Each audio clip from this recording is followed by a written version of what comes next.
بسم اللہ الرحمن الرحیم۔ السلام علیکم پیارے دوستوں، آج کی ویڈیو میں ہم جانیں گے نبی کریم صلی اللہ علیہ وسلم نے سونے سے پہلے 3 مرتبہ بستر جھاڑنے کا حکم کیوں دیا۔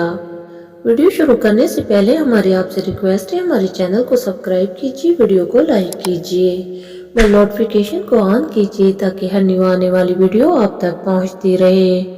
چلتے ہیں ویڈیو کی طرف۔ نبی کریم صلی اللہ علیہ وسلم نے سونے سے پہلے 3 مرتبہ بستر جھاڑنے کا حکم کیوں دیا؟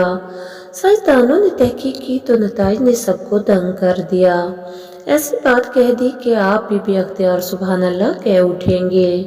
اسلام ایک مکمل ضابطہ حیات ہے جس میں زندگی کے ہر پہلو سے متعلق رہنمائی موجود ہے، اور ہمارے پیارے نبی کریم صلی اللہ علیہ وسلم نے آج سے 1400 سال قبل جو سنت اختیار کی تھی اور ان پر عمل پیرا ہونے کا حکم دیا تھا، آج سائنس بھی ان احکامات کو درست تسلیم کر رہی ہے۔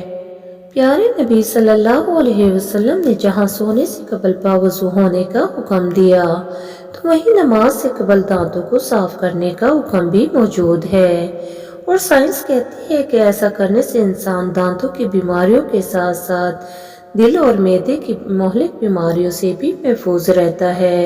حدیث میں آتا ہے اس حکم کا مقصد بستر کو کیڑے مکوڑوں یا کسی اور نقصان دہ چیز سے صاف کرنا ہے، لیکن سائنسی تحقیق میں ایسا ہوشربا انکشاف ہوا ہے کہ آپ بھی دنگ رہ جائیں گے اور بے اختیار سبحان اللہ کہہ اٹھیں گے کہ کس طرح نبی صلی اللہ علیہ وسلم کریم نے 1400 سال پہلے ہی اپنی امت کو بچاؤ کی تدابیر بتا دی۔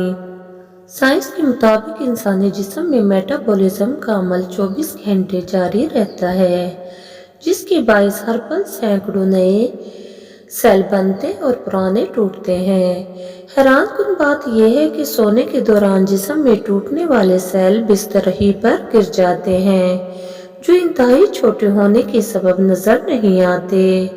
اگر بستر کو بغیر جھاڑے اس پر سونے کے لیے لیٹ جائیں تو یہ مردہ سیل جسم میں داخل ہو کر کئی مہلک بیماریوں کا سبب بنتے ہیں، اور سائنس نے بھی یہی ثابت کیا ہے کہ ان مردہ سیلوں کو صاف کرنے کے لیے بستر کو کم از کم 3 بار جھاڑنا لازمی ہوتا ہے، اور ایسا کرنے سے خطرہ ٹل جاتا ہے۔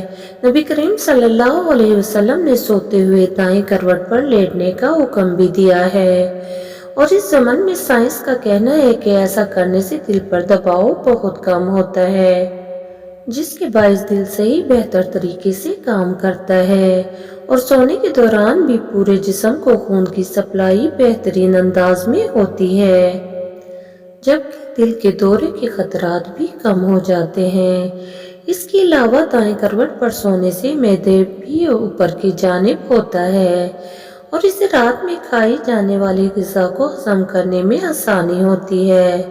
رات سونے کے دوران معدے میں موجود غذا اچھی طرح ہضم ہوتی ہے، جس کے باعث انسان بیدار ہونے پر خود کو تر و تازہ محسوس کرتا ہے اور تیزابیت بھی نہیں ہوتی۔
اس نے بھی رات کے وقت پانی پینے سے منع کیا ہے۔ ان کا کہنا ہے کیونکہ بستر سے قبل پانی پینا نیند کو متاثر کرتا ہے اور اس عادت کے نتیجے میں رات کو بیت الخلاء کے لیے بار بار اٹھنا پڑتا ہے، اور جب انسان گرم بستر سے ایک دم واش روم جاتا ہے تو جسم ٹھنڈا پڑ جاتا ہے، جو صحت کے لیے نقصان دہ ہے۔ اور دوسری بڑی وجہ یہ ہے کہ اس کا تعلق گردوں کے ساتھ ہے۔ آپ سب جانتے ہی ہوں گے کہ رات کو گردے اپنے کام میں بہت آہستہ ہو جاتے ہیں۔ یہی وجہ ہے کہ کچھ افراد صبح اٹھنے پر چہرے اور ہاتھوں پر سوجن کا شکار ہوتے ہیں۔ اس لیے سونے سے قبل پانی پینا ایسے افراد کے لیے مسئلہ بڑھا سکتا ہے۔ وزن کم کرنے کے لیے پانی کی طرح نیند بھی ایک اہم چیز ہے، اور میڈیکل سائنس یہ کہتی ہے کہ 6 سے 8 گھنٹے کی نیند ہماری زندگی میں ایک تبدیلی لا سکتی ہے۔ ماہرین کے مطابق کھڑے ہو کر پانی پینے سے نہ صرف ہمارے سانس میں کھچاؤ پیدا ہوتا ہے، بلکہ کھڑے ہو کر پانی پینے سے پینے کی رفتار تیز ہو جاتی ہے، جس کی وجہ سے جوڑوں کو نقصان پہنچتا ہے۔ امید ہے آپ کو ہماری یہ ویڈیو پسند آئی ہوگی۔ اس کے ساتھ ہی اجازت دیجیے، ملتے ہیں نیکسٹ ویڈیو میں۔ اللہ حافظ۔